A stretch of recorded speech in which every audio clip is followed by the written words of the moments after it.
Хайде с мен на разходка по скалите. Насреща ни Георги Минчев и дядо Добри.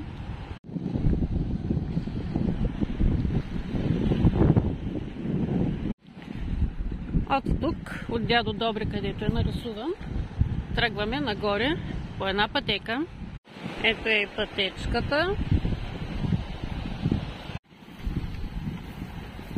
Тясна е, колкото един човек само да мине.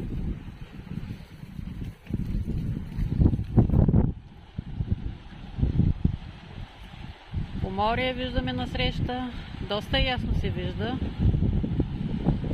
Акра, спокойно море.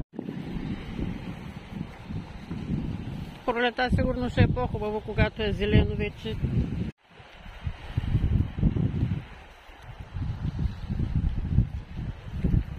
Къде ли ще ни закара?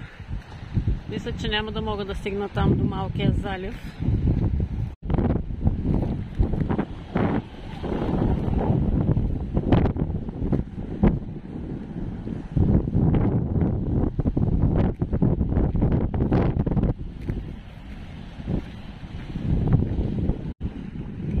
И аз съм тук на една скала. Дали ще може да стигна до там? Наляво и надясно, откъде да мина.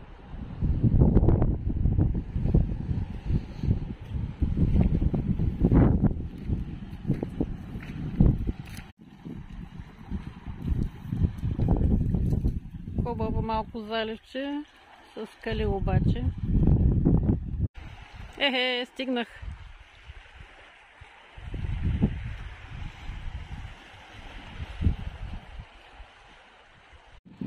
Зад тези скали тук е малкото заливче, където бяхме един ден.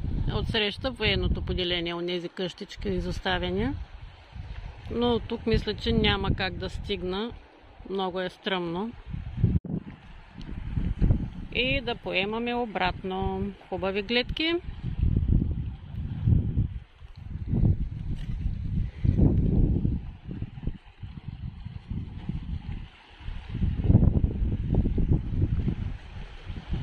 Акра, плажът на Акра. Връщам се от разходката. Ето там бях.